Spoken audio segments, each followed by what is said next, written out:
Welcome to Vice and Easy, your podcast for all things Miami Vice, with your host, Marina. Hello and welcome back to Vice and Easy.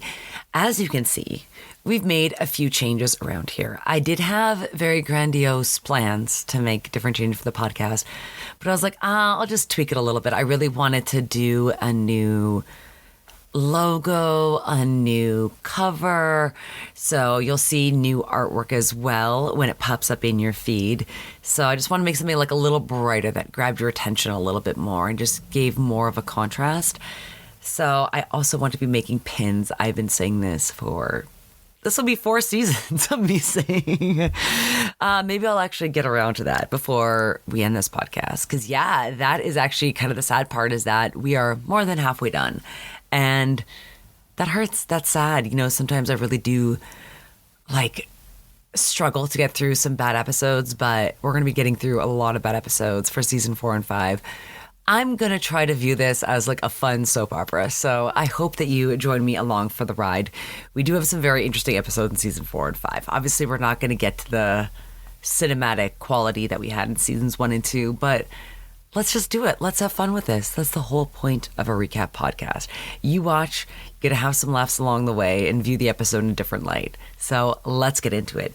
This week, we are starting season 4, episode 1, Contempt of Court. Per IMDb, Crockett goes to jail to protect his source when he and Tubbs tackle organized crime. Ooh, we get to talk on this again. I'm so excited, but let's break down the episode. We open up the episode with Crockett and Tubbs barging into quite a nice office building. Not really giving the security guard the time of day because they want to get through, because they have their eyes on the prize. They want to take down the one and only Frank Mosca. Go in there with a spoon and you'll be digging out of Ritz from now till Christmas. Well, then you better start writing, pal, because we're going in. I came here to get Mosca, and that's what I'm going to do. So you better unlock that door or I'm going to kick it in. Now, Frank Mosca, quite a confident, cool, laid-back, legitimate businessman. He signals to his lawyer, the guy from Desperately Seeking Susan, to open the door as Crockett and Tubbs come in, wave the handcuffs in front of Mosca's face. He's been through this before. He knows when he'll get out in this next clip. If you cannot afford an attorney, one will be provided for you. All right, hurry it up. I want to make bail and get out in time for my racquetball game. Of course he's got a racquetball game at 7, just like every other legitimate businessman. I will say that is definitely quite waspy of me, is that I really do wish I had access to squash courts again. Sorry, racquetball squash courts. Really, really, really do miss it. And it's funny, I remember I took lessons when I moved to Los Angeles because I was going to get my toes back into it. But then every time that I wanted to play with somebody, I was working. Just my hours would never connect. And of course, the guy was Australian. It's so Commonwealth. But yes, that is the waspy part of me. I really do miss it because you are in great shape playing squash or racquetball all day. I just don't like the name racquetball. Squash just sounds so much better. I believe the rules are slightly different, but it's basically the same thing. I think the racket itself is slightly different in squash. I think it's like a little bit smaller, more economical. But I digress. Oh, Frank Mosca. I love how dismissive his attitude of this whole thing, because he's just passing around candies to his attorneys and people on his team. Then you have his lawyer arguing that he should not be held at bail, that he is just an innocent businessman, just here on business. What do you mean? Whereas opposing counsel, Carson, I also pointed this out, that Dick Wolf does love him, an ADA, with husky eyes. And I mean like the husky, the dog, like those super light blue eyes. Elizabeth, it's not Home. Rome. Elizabeth Rome. Very, very similar look as to this lawyer. And I really also like that she has like this dark, deep, husky voice. Looks a little bit like Kirstie Alley, but not. Very similar to the character Serena in Law & Order, played by the same actress. Look it up. I'm going to put it as well on Instagram because I was like, oh, Dick Wolf does love a husky ADA with those light-colored eyes. I love it. She rightly argues that not only is he facing RICO charges and 40 years, so maybe he will be a little bit of a flight risk. Well, the judge, again, really low balls, sets the bail at $1 million, which obviously a man of this stature can post just like that.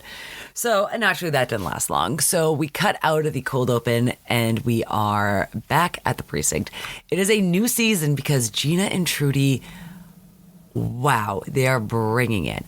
Gina in this white jacket, almost dress outfit where Trudy is wearing this very sporty and athletic white tank top. I want to say like a knit white tank top and tight skirt, also white. Looking like $1 million with a great new hairdo. Oh my God. I don't even remember what happened in this scene. Oh, okay. I do remember what happened in this. Now, since we're dealing with RICO cases, we've dealt with this before. I want to say it's give a little, take a little was the RICO. And then the witness, I'm thinking of Glades, but I'm just thinking about the bigwig in Glades who didn't say anything. I'm going to look this up. I know exactly what episode I'm talking about because I remember the RICO cat, which is one of my favorite memes, where it's, I'm going to post it again.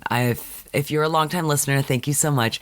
It's that giant, fluffy, orange, like really angry looking cat. And the caption is like, this cat looks like he's watching someone testify against him in a RICO trial.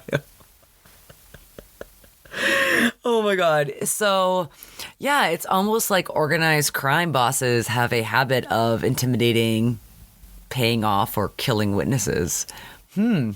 Very interesting. There's actually a case in Canada where an ex-RCMP officer was divulging secrets to people who were being investigated by the police and basically playing both sides. So that is very prescient. So thank you for setting that in, Aubrey, because I was like, that is perfect timing for this episode. Castillo naturally is concerned about not only the witnesses and what could go through with this trial, but we'll give you a little bit more info on the variables that Vice is going to be dealing with this trial and why Vice is even involved to begin with. With Muska will go after witnesses. He'll probably end up trying to intimidate or bribe or even suborn jurors. Yeah, I don't have to tell you, Muska will try any stunt he can think of to get a mistrial. And every time he succeeds, time passes and witnesses disappear. You're all assigned to justice to make sure that doesn't happen. Won't the jury be sequestered? No, we're expecting too long a trial for that. But they will be anonymous. Under the RICO rules, we can withhold names, employers, everything. Even from Muska's lawyers. Oh, well, I have said this before and I will say it again. That is very scary to even think about being a juror on a case like this. Even if you're anonymous, quote unquote, I would be terrified. Now, at least you could wear a mask, try to like wear or do something with your hair. I would be terrified.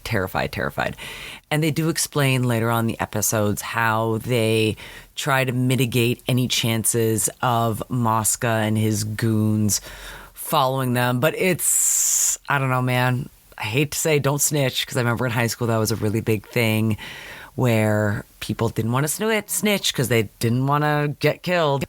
But violence would continue. And I don't know, man. I personally wouldn't snitch. It's hard to get out of being a juror, though. I have been called to jury duty twice. And I have never even made it to the courthouse. I actually have not received a letter about jury duty in 3 years, since COVID.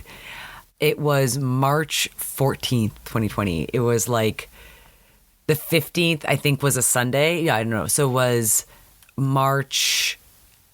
It was like the Thursday before the world shut down, right? So I got into that one. But I remember I had to call, and I had to call every day and wait to see if I had to be called downtown. I was like really freaking out, because it's one thing. I would totally do it if I had a full-time job and I had benefits and I would be paid to be on a jury. Totally. But when you're not, no, $15 a day doesn't, I think they cover parking and $15 a day. Maybe a snack. I'm like, no, absolutely not. So it sucks. I would be very interested on being on a case, but then things like this make me a little bit more nervous. I don't want to be on a federal RICO case. I'd be like, oh no. Oh no, I have to go into witness protection. Also, what I learned, I guess I'm just giving up on recapping this episode. Let's just talk about RICO.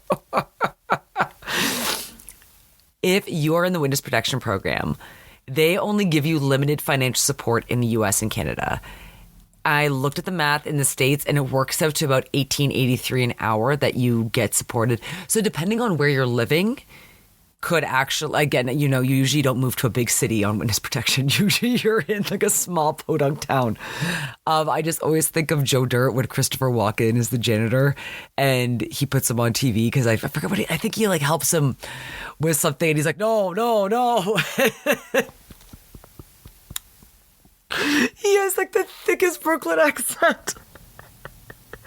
Yeah, I was thinking about this. I was watching a movie where it wasn't really witness protection, but it was of that same thing. And I actually wondered, I'm like, I guess the only witness protection we know of, obviously Henry Hill from Goodfellas and Saul from Better Call Saul, Saul Goodman. But yeah, I was like, where would I want to be relocated to? And to have to like kind of live a different life completely. I don't know. Not worth it. Sorry. Don't snitch. Just don't say anything. You didn't see anything. Just walk away. Oh man. Speaking of walking away, after that court date, Muska's lawyer is enjoying, kind of looks like a paleta, which is like a milk-based popsicle. And they talk. This is just such mafia talk. I can't even. Here's the clip. I always take a walk when I talk business. Great Joey Catalia taught me that. Oh my God, that is the most Jersey sentence I've ever heard in my life. Oh my God. So basically the lawyer explains that he has an uphill battle to fight. Mosca is on tape extorting a guy. This is all on tape. Mosca promises to find the rat, whoever's the leak in his camp. The lawyer wants to put Mosca on the stand. Mosca does not want to be on the stand, naturally. Gives his lawyer a kiss. Is it a kiss of death? Question mark. That's exactly what I put. I was like, if we're really leaning into like the mafia here, how much is it? And then we go to a beautiful, very sunny 80s apartment with a white grand piano in the background. Mosca's gonna find one of his guys. He's at either De Palma, like Brian De Palma, or like De La Palma. It is something very stereotypical. It gets even better with the Italian names later on. The seltzer bottle also threw me for a loop. I think I have either a gif or a picture of it. It looks like he's just spraying perfume. He puts whiskey on the rocks.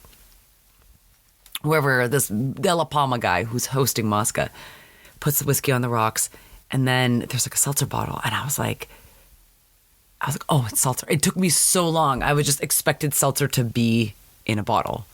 We call it club soda, so I think that's why. I guess seltzer you can make with like ISI, kind of whippets, whatever you charge it with that gives it carbonation.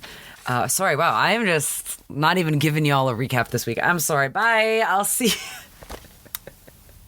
So they sit down and talk a little bit more business. Basically, Mosca's trying to find out who this rat is. So he's just kind of testing out his guys to see who might be the weak link. However, De Palma claims that he didn't talk. Mosca still grills him a little bit. Ends up shooting him with his goons in the background, which is a great picture, by the way, where you can see that baby grand piano.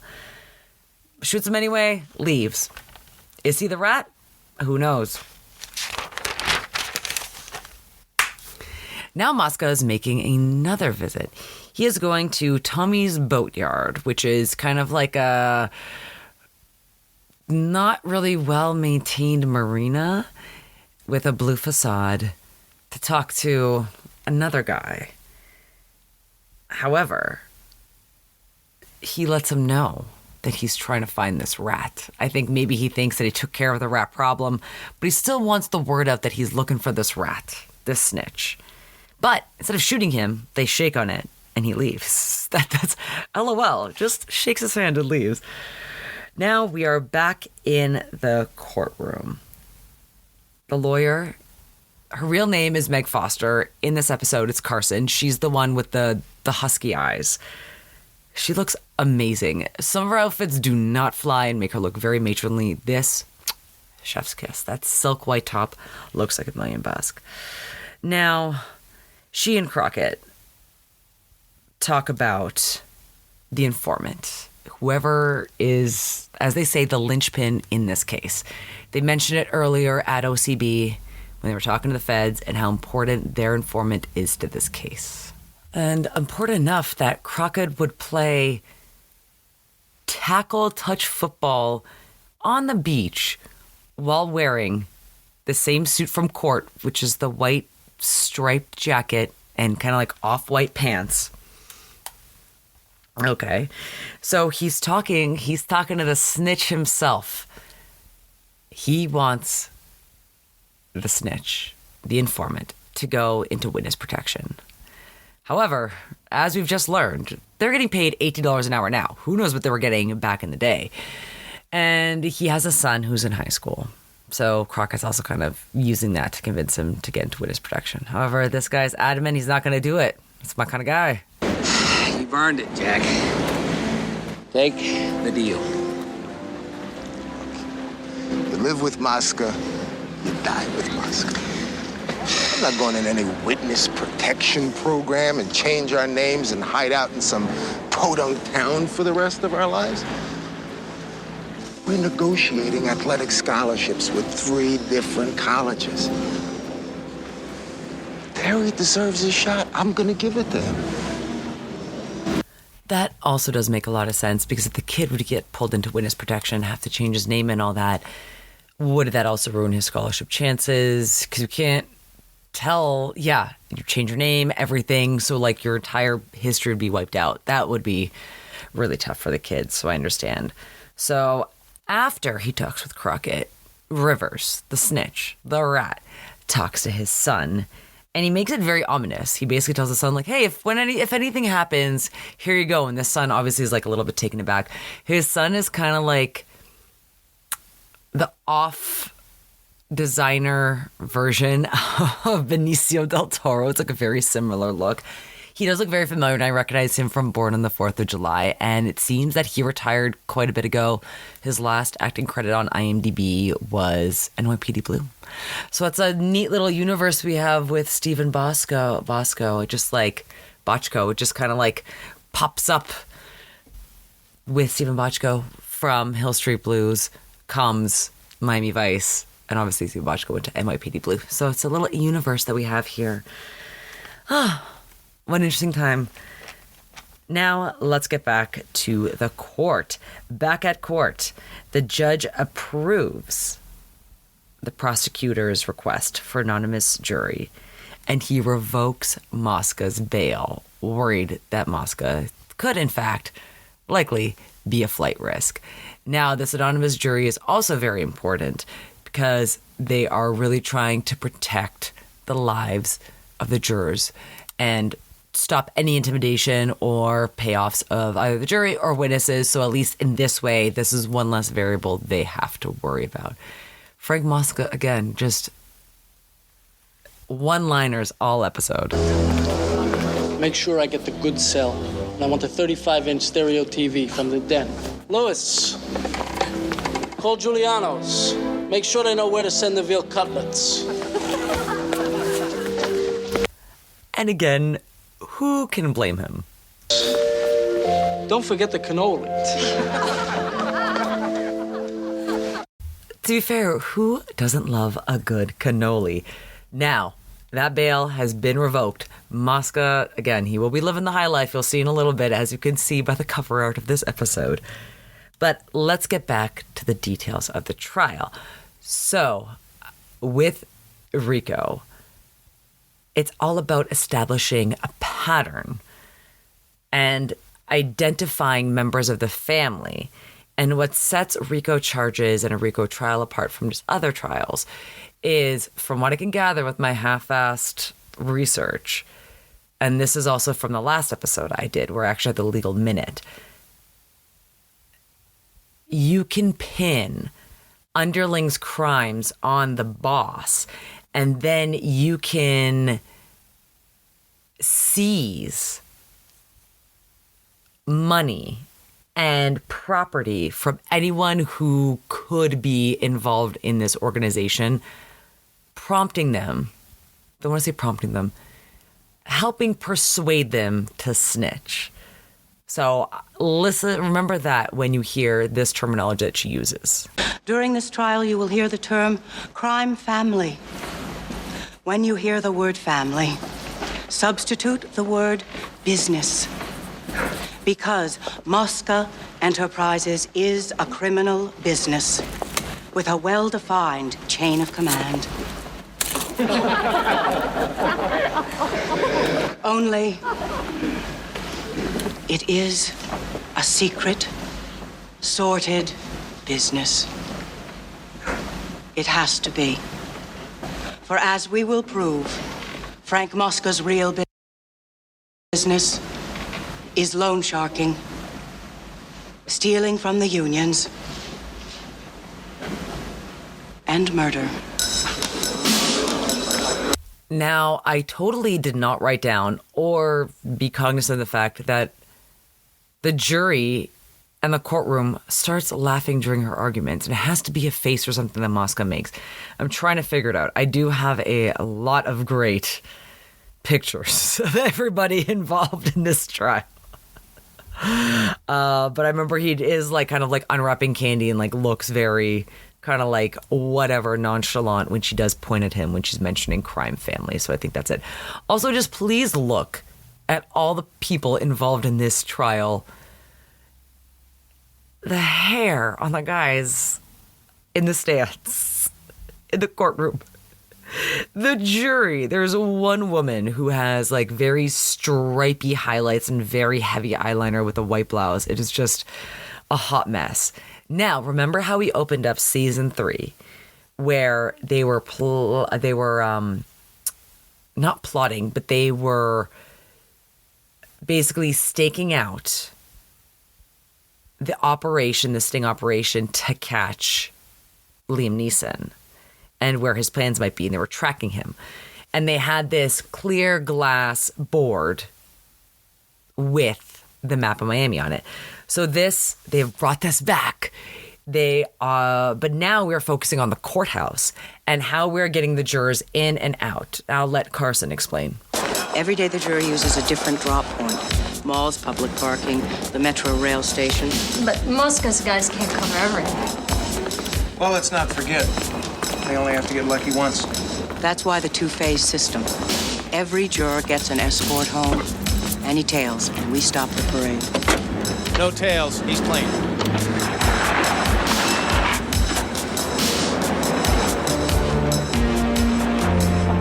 Yeah, so that spooky music is because there is one of the goons with a sketch of the juror that he just watched drive out of the parking lot.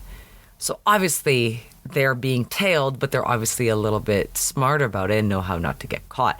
Furthermore, I would think that only the courtroom sketch artist would be allowed to sketch people, and you're not supposed to be able to sketch jurors. If I'm correct, I'm probably not. That seems really sketchy. That should not have been allowed to go on. I don't know why the judge didn't notice that, or there was nobody else. There was no security guard or bailiff keeping an eye on what's going on in the stands, because that is, with an anonymous jury, you're letting people sketch members of the jury. Obviously, this is for the plot of the episode. I'm just really poking an inconsistency here that is very, very annoying. Boy, I really hope somebody got fired for that blunder. Oh, man. And then we cut to Mosca in his cell. We see the silk pillowcases, the sheets, the coffee machine, the rum that he's pouring, the dinner that he's eating. And this is all the meanwhile while his lawyers are on television stating that he is not receiving any special treatment. However, Mosca is telling his goon he really wants to catch that snitch. We're squeezing the streets dry. See, that's the thing. The feds work just as hard as we do to keep it off the streets. But inside, in here, you hear things. Am I right? I got a couple of things for you to check out. Okay? All right, we are switching gears again. We have Carson and Crockett trying to talk to another witness.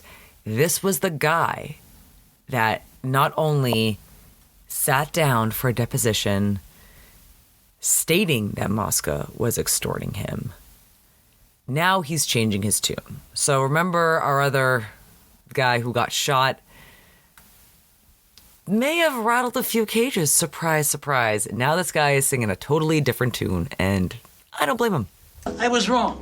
10 years ago, he lent me money for my daughter's wedding. And which you are now paying back and have been paying back at 5% a week, and you're going to keep paying it back. Ferrucci, relax. Come on now, settle down here. We can walk you through this. You're going to be okay. No. You don't understand. I'm beginning to. Mr. Ferrucci? Thank you. You gotta understand my position. Go on, get on out of here, Ferrucci, before you change your story again. Oh, wait. Here, thanks for the cannoli. Let's just double down on stereotypes and read off the names of the former witnesses who have now recounted their stories. We have crossed out Lavalle, La Bolita, Longo, Ellison, McInnes, Teraziciano, Mano, Lacoste, and now Ferrucci. Thanks for the cannoli. Oh, wait. Here, thanks for the cannoli. Okay, get ready for this. We are back in court when our guy, super muscly, goon-looking guy, takes off his jacket, walks all the way up to the front. You know, there's that little gate at the front. Just stands there, stares at the guy who's on the stand, who is basically talking about putting money into a manila envelope and then bringing that manila envelope as part of the evidence. This is where Tubbs is watching. Now, once we see the guy he keeps with the story, but you can see that obviously he's a little bit rattled by the goon just kind of like saddling up there. When they pass the manila envelope to Mosca's lawyer, they pretend to drop something on the ground. They pick up another envelope, give it back, put it back on the desk. It starts smoking as Carson, the ADA, is talking. I don't want to say she's an ADA. I think I'm just conflating my Law and Order women. I want to say she is a prosecutor. Obviously with the state, but whatever. Actually, no, could be federal. I will look into this. I should have done more research before I did this episode as to what she is. Her name is Meg Foster. She was on Pretty Little Liars, and I'm trying to remember who she was on Pretty Little Liars because she does look familiar. She's also in They Live. Now, the envelope starts smoking. Tubbs screams, basically tackles her to the ground. It turns out to be a glitter bomb. The judge clearly not having any of this. This is a court of law. These kind of shenanigans have no part in it. Obviously, this is also going to distract everybody. It's now security feels like it's been compromised. It is not a great time. Let's go back and visit Mosca in jail as he is in shirt, tie, robe, smoking a cigarillo on his silk sheet. When he gets a visitor. Now, this songbird is singing. I've read about your trial, Muska. I used to work for county.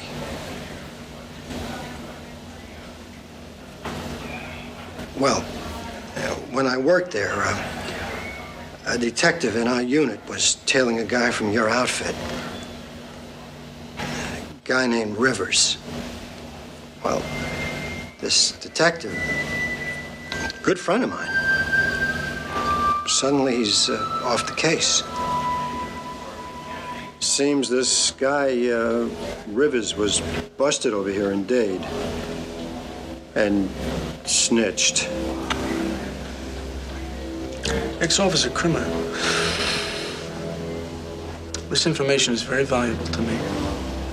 As you know, I'm a generous man, especially to those who do me favors. Ooh, and it is with this that he politely escorts the guy, or just basically tells him to get out, but very politely. He and Briscoe have some things to discuss. Also, Briscoe, these are just like the seeds of Law and Order that I can already see planted, like how Sonny Crockett came about as a name from, I believe, someone in the courtroom on Hill Street Blues. Lenny Briscoe from Law & Order thereby was birthed in this episode of Miami Vice, Contempt of Court. It's all connected. Love it. Now let's get back to Muska smoking his cigarette. I am actually looking forward to season 4 because I want every episode to live up to this potential. The smoking in this episode is top-notch. You know, I know that we were having a little bit of a big gap there once Crockett quit smoking off screen, but like, thank God we got Stanley Tucci here to just bring it back. But this time, Crockett is on the stand. So Crockett claims to have heard about the extortion when he was listening in, and he heard the street slang for extortion, which was juice. Okay. So he is further cross-examined, and we have the defense lawyer, Mosca's lawyer, I believe it's Schenken, digging in a little bit further. He wants to know how Crockett knew he was going to be there on August 4th, and keeps pressing and pressing and pressing. Again, being cross-examined is no fun, as Crockett is just about to learn. Detective, have you ever operated recording equipment on 19th Street before August 4th last? Many times. You caught pimps and hookers doing business? And sometimes loan sharks. Isn't it a fact, Detective, that on August 4th last, you had no interest in pimps and hookers? Counsel, Vice always has interest in pimps and hookers. Very funny, Detective. But as I see here in this news clip dated August 1st, there was a major Vice roundup conducted on the evenings of July 28th and 29th. What's the question, Counsel? The question, Detective, isn't it a fact that when you went to 19th Street on August 4th, you had no intention of arresting pimps and hookers? You were there because an informant had told you that Frank Mosca was going to be there. Ooh, obviously there is a long, silent pause. Detective, I must direct you to answer the question. We've cleared the courtroom. We've taken all the precautions. You don't have to worry about security. I understand that, Your Honor, but what, Detective? Yes, there was an informant involved. 90% of undercover work involves the information from informants. And in this case, Detective, who was yours? Your Honor, counsel's asking the detective to betray a confidence. Oh, that's hardly relevant. It's most certainly relevant to the safety of this informant. Undoubtedly a three-time loser who traded lies about my client for a free hand to make... Objection. Counsel has established no basis for these slanders. Public identification will put the witness's life in danger. Sell dope and run prostitutes while venal law officers like this one look the other way. I know this clip is long, but bear with me because we are getting to some gold. Common decency demands... For once, I agree with the government counsel. Common decency demands that we dismiss this entire indictment, which is nothing but a stew of rancid meat that makes me want to retch and vomit! Mr. Schenker, both attorneys approach the bench. Now, I could only get a picture, and it's just him screaming with his face all blurred, basically just pushing all the files up. Great scene chewing in this scene. This is exactly what you expect from a defense lawyer. However, the judge doesn't agree with what he's doing and is overacting, but he does agree that Crockett has to name the witness or else he will be held in contempt of court. What does Crockett do? He is not a snitch. Back to jail he goes. Now, we cut to Tubbs, who's frantically trying to hunt down Rivers. Rivers is nowhere to be seen, but his son is. His son, unfortunately, missed all these calls while he was at practice and comes home and these guys have just taken his dad. And Tubbs has no idea what's going on. He leaves. He makes sure that Terry, Rivers' son, is dropped at a friend's house, so he's safe for the time being. When he calls in to OCB and gets the news from Trudy. Alive? So far. I was running this morning's wants and warrants. County Sheriff's Office popped him this morning. Possession with intent. Are you kidding? Rivers is no drug dealer. He wouldn't come within a city block of drugs. Maybe, but he's being held at Metro-Dade. Mosca set this up. Listen, Trudy. Call Carson and have her get a hold of Judge Delaporte and Spring Rivers now. So Crockett is being held in jail for not snitching, and now Rivers is in jail for snitching, but you can't really hold him on those charges, so that's why these phony drug charges are pressed on him. Now it gets even sketchier as he's, giving up his belongings, signing in. He basically says to one of the wardens, one of the guards, like, I want my phone call. They reply, I can't hear you. That, did send chills down my spine, because that is not a good sign at all. Oh, man. But we do have some cheery music by Yellow in the background.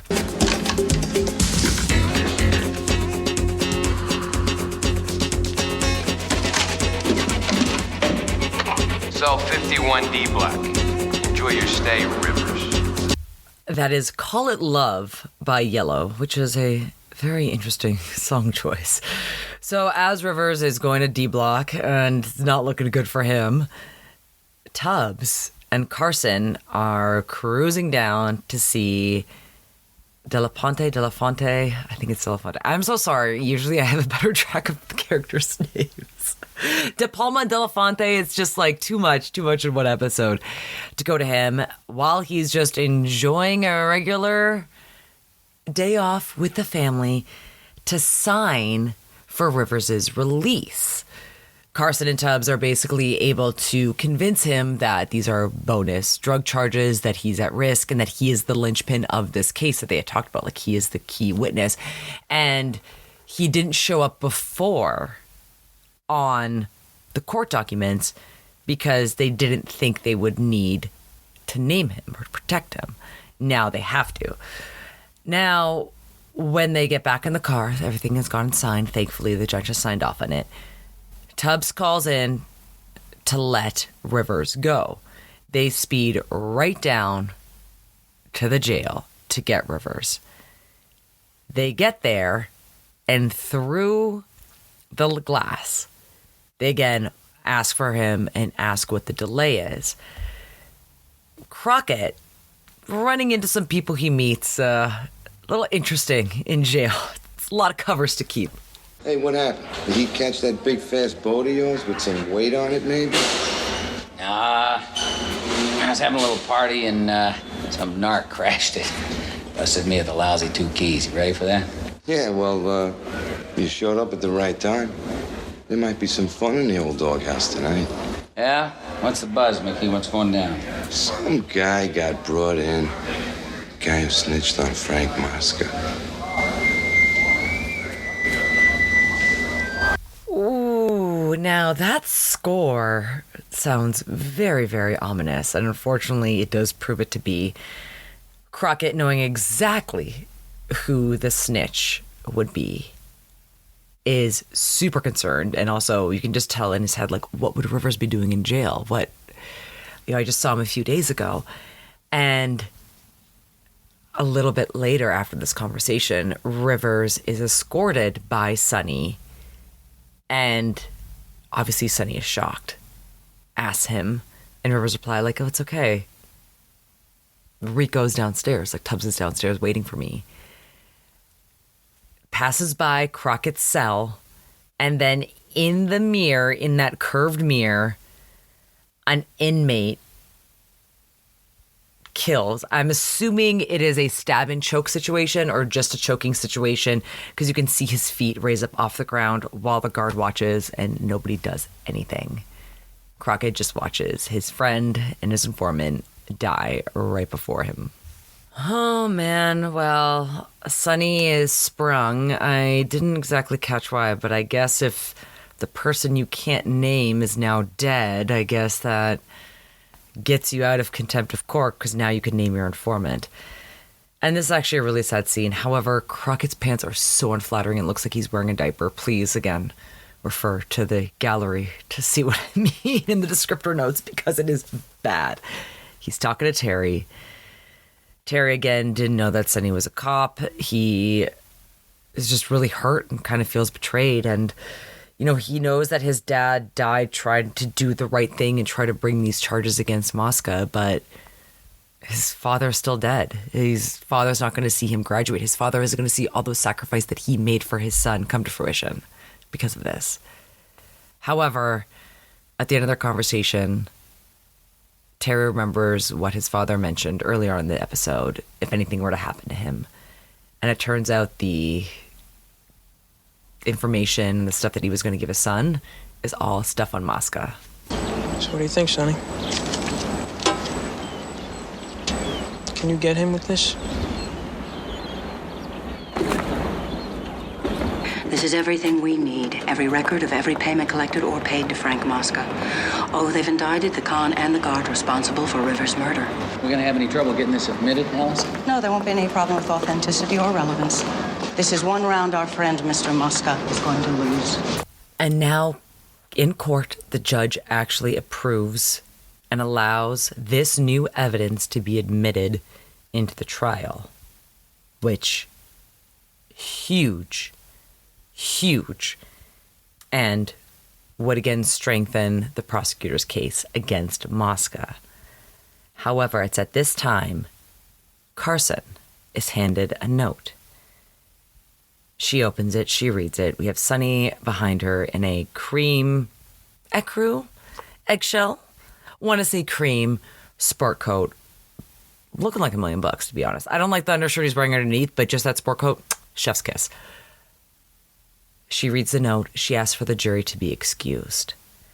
Turns out, she states on this letter that has come to her attention that juror number 7 has received payments. Cut to Vice Carson, the juror, some lawyers outside by the car. Now, who is juror number 7? Remember the guy who got his face sketched by one of the goons and who was being tailed by one of the goons, even though his white tech called and said that he was not being tailed because the goon was waiting in his car looking for the guy to get back to his car. He wasn't being actually physically tailed. Interesting. Well, surprise, surprise.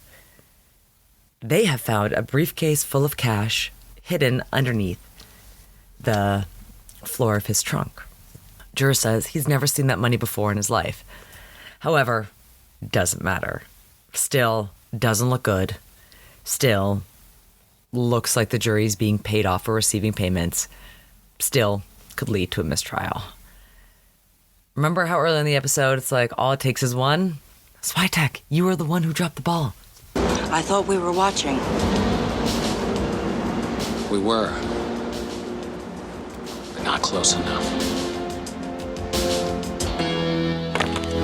Oh man, well, back to court we go.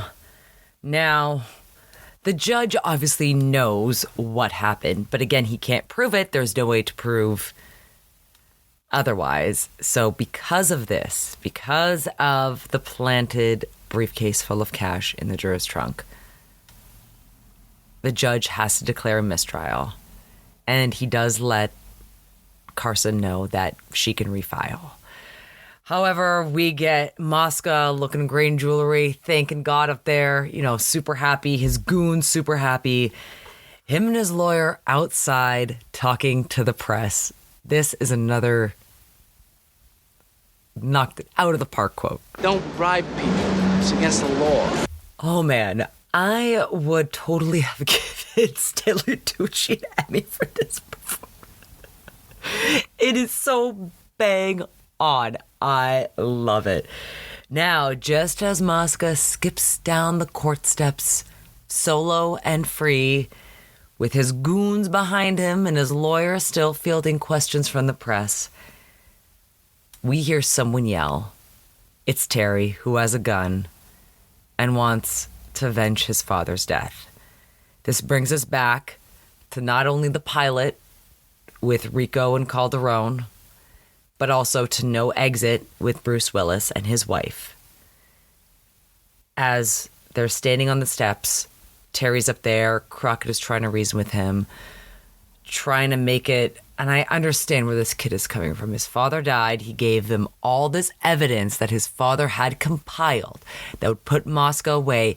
Still, at the end of the day, the bad guy won. The bad guy got a mistrial. Yes, they might be able to refile charges. They might be able to admit more things into evidence, but usually it's less. It's not looking good, and I understand why Terry's so upset. Crockett, however, is trying to calm him down. My father gave his life for this bastard, and the judge just let him walk? Business as usual, I guess, huh, Sonny? Terry. What does it mean, man? What does it mean? Terry. And I feel the same as you. But this guy's only going to be on the street for as long as it takes for us to get a new trial. Well, I really do empathize with Terry, and I would be feeling a very similar way if I saw the man who was indirectly responsible for my father's brutal death walking out the courthouse a free man. And yes, charges might be refiled if the prosecution can build a case again. How long will that take? Will he already be living in a country with no extradition laws? Who knows?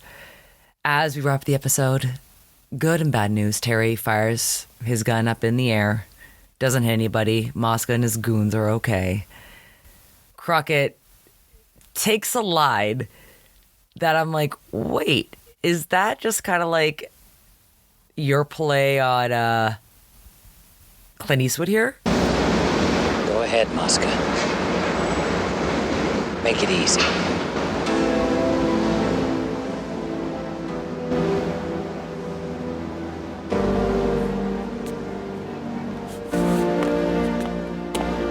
So a little fun fact I just learned. I was looking that up. I'm like, it's not from Dirty Harry. Where is it from? It's from Sudden Impact.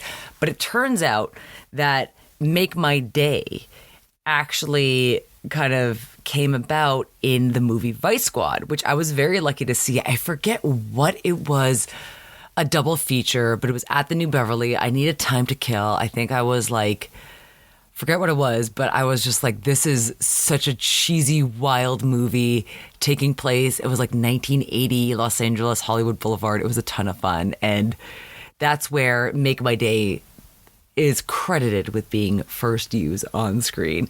Later on by like Go Ahead to Make My Day by Clint Eastwood. So that was very interesting. To make it easy though, especially because like Crockett is like extra raspy at that time.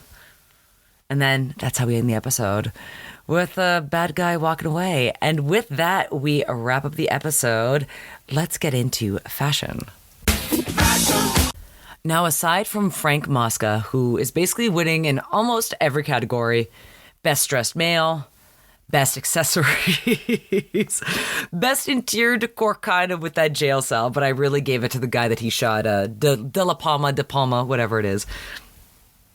How can you just not be charmed by Stanley Tucci just going to 11 with this role? Now, best dressed woman. First place, obviously Trudy in that white mock turtleneck top with the white skirt and rock hard abs shining through. Second place, we're going to have Carson in the wrap silk top. When they're talking to Fanjuli, the guy who's, I'm not being extorted, he lent me some money for my daughter's wedding. Every Italian stereotype you could put in the book was in this episode. And then best dressed duo. I really like the final shot, haha, wink wink, of Crockett and Tubbs pulling their guns on Mosca. Looking great. Very similar watches, but different, but still gold. Crockett's slicked back hair, his puffy suit jacket, sport coat. Tubbs, again, always a little bit more tailored, always a little bit more formal. Just great to see them back. Love it. Now, that's gonna be a new category, my lookalike. We got Richard Benevenito. That is not his name. Hold on. What was his name? Richard Panabianco. Sorry, white bread.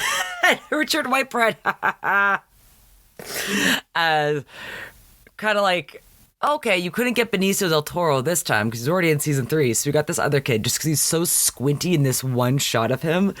But you know what? I really liked his super New York accent coming out at the end. I was like, I thought you were in Miami. I thought you were in high school in Miami.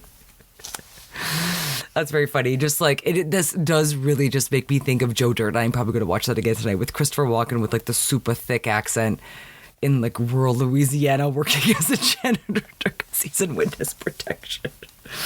Oh man. Very dark, solemn start to season 4, but I am so far loving the fashion. Now music. Like I said, we only had the one contemporary song, which was by Yellow.